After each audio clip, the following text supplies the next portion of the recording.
bem-vindas ao terceiro vídeo da série Finanças para Mulheres. Se você por um acaso perdeu os vídeos anteriores, fica tranquila, você poderá assistir todos eles aqui no perfil do Consórcio Magalu. Mas por agora, fica por aqui porque hoje a gente vai falar sobre maternidade e finanças. E tem muita dica boa, inclusive dica para você conseguir ensinar os seus filhos a como lidar com o dinheiro. E a gente sabe, né? O financeiro é sempre uma questão quando a gente pensa em engravidar. Quando a gravidez vem de surpresa, então, esse é sempre o motivo e sempre a primeira coisa que nos faz ficar angustiada. E até mesmo quem não tem filho sabe como é que é o sentimento. Principalmente porque é um dos mais relevantes motivos que fazem a gente postergar ou até mesmo decidir por não ter filho. Eu mesma já falei muitas coisas como: vamos esperar até a gente ter uma situação financeira melhor. Depois que nós conseguirmos ter a nossa casa, um teto para chamar de nosso, a gente começa a pensar nisso. Você também já falou alguma coisa assim ou alguma coisa parecida? Coloca aqui nos comentários o que você dizia, porque eu tenho certeza que eu vou me identificar na hora. E a gente escuta muito que ter filho é caro, que ter uma criança aumenta significativamente as despesas.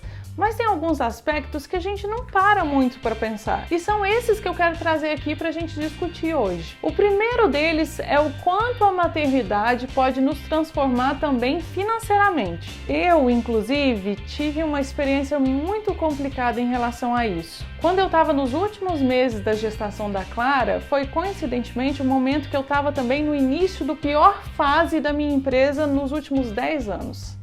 A minha renda diminuiu drasticamente, a minha reserva de emergência secou, eu tive que demitir todos os funcionários e cheguei a cogitar trocar de trabalho, carreira e de emprego. No final, eu acabei conseguindo ser resiliente, com muito apoio do meu companheiro, e acabei conseguindo reerguer a empresa. Só que eu só consegui reerguer a empresa depois que a Clara já tinha completado 2 anos. Ou seja, mais de 2 anos depois que o caos financeiro havia sido instalado na minha vida. E eu acabei descobrindo que, na verdade, essa é a realidade de muitas mulheres. Muitas delas passam por uma situação parecida, de ter que se reinventar totalmente depois de dar à luz. E eu conheci em grupos de mães dezenas de mulheres que se redescobriram profissionalmente depois de ter um filho e depois de perceberem que elas não se encaixavam mais naquele trabalho que elas exerciam antes. E pensa comigo, já é bem desesperador você aprender a maternar.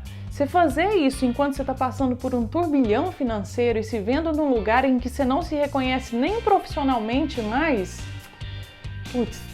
nossa, eu nem sei como colocar em palavra tamanha agonia. Mas eu vou te dizer aqui alguns dos fatores que me ajudaram a passar por esse momento e que têm relação profunda com o fato de, em 3 anos, eu ter conseguido sair do pior momento da minha empresa para a melhor fase dela, que é essa fase que eu vivo atualmente. O primeiro deles foi falar.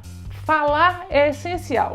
Conversar com a minha mãe, com meu pai, com meu companheiro, com os meus amigos, abertamente sobre a minha situação, sobre as minhas angústias, sobre os meus medos. Foi isso que fez com que eles compartilhassem experiências próprias e com que eles me ajudassem a fertilizar novas ideias também.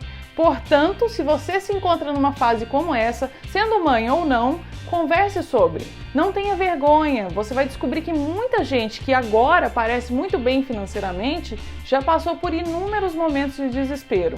Alguns deles, às vezes, foram bem piores do que esse que você tem experimentado nesse momento. Outro fator essencial foi a rede de apoio. Estar em grupos com outras mães que compreendiam o que eu estava passando, que se apoiavam e se incentivavam, me fez me sentir pertencente e entender que eu não estava sozinha nessa história toda. É reconfortante e é também um grande espaço de incentivo mútuo, que faz total diferença no final das contas. Então procure grupos de mães na sua região, siga perfis e grupos nas redes sociais que tratam sobre esse assunto. E por fim, eu consegui aprender finalmente a lidar com dinheiro e com as adversidades que vêm da falta dele. Lembra que no vídeo passado eu falei sobre o quanto eu tinha uma certa preguiça em colocar os custos e ganhos que eu tinha numa planilha? Pois é, foi exatamente nessa época que eu comecei a ter esse controle. Foi nessa época que eu aprendi a planejar os meses futuros, que aprendi a renegociar as contas que eu já tinha. E eu fiz aquela tarefa que muitos economistas consideram básica, de renegociar as contas essenciais, como o aluguel, o telefone, a internet, e ao mesmo tempo comecei a planejar os meses que estavam por vir e traçar objetivos claros. Essa última parte, basicamente, foi como me reeducar financeiramente. Porque vamos ser sinceros, né, gente? Praticamente ninguém tem uma educação financeira de qualidade. A gente não aprende isso na escola e os nossos pais, assim como eu relatei que foi comigo, acabaram tendo que aprender na raça a se virar. E muitas vezes eles nem sabem como explicar como é exatamente o que eles fazem ou o que eles fazem. Eles só vão vivendo. E esse é outro ponto de atenção que eu quero abordar aqui com vocês. Eu acredito que essa é outra das responsabilidades e preocupações maternais das quais falamos pouco, a de ensinar os nossos filhos a lidar com dinheiro. Sabe aquela famosa frase de "na volta a gente compra", que todos nós já escutamos? Pois é, ela significa algo muito mais profundo. Nas entrelinhas, ela é um jeito de ensinar a criança de que não é porque ela quer muito algo que isso significa que ela não consiga viver super bem sem aquilo.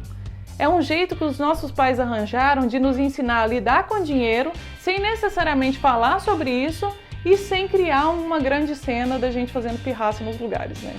E nós, enquanto pais, continuaremos repetindo essa façanha. Mas vamos combinar que dá para ser bem melhor do que isso? Aqui mesmo no perfil do Consórcio Magalu, você vai encontrar um e-book do Porquinho Din Din, que é uma maneira lúdica excelente de ensinar as crianças a lidar com dinheiro e pode acabar reforçando também esse aprendizado em nós mesmos. O volume 1 do e-book já está disponível aqui no perfil e o segundo será lançado em breve. Para você não perder nenhum dos dois, tudo que você tem que fazer é acessar o perfil do Consórcio Magalu aqui no Instagram e procurar pelo Porquinho Din Din. A Clarinha, inclusive, já viu e pediu para eu repetir e repetir a história e repetir de novo, porque é muito fofo, eles adoram. Além disso, vamos fortalecer aqui nos comentários a nossa própria rede de apoio. Conta aqui como foi que você aprendeu a lidar com suas finanças. E se você for mãe, conta aqui pra gente como que é que você aborda esse assunto com seus filhos. Eu tenho certeza que a gente vai aprender muito com essa troca. Semana que vem eu tô de volta pra gente falar sobre resiliência financeira. Fica por aí pra você não perder esse papo. Até semana que vem.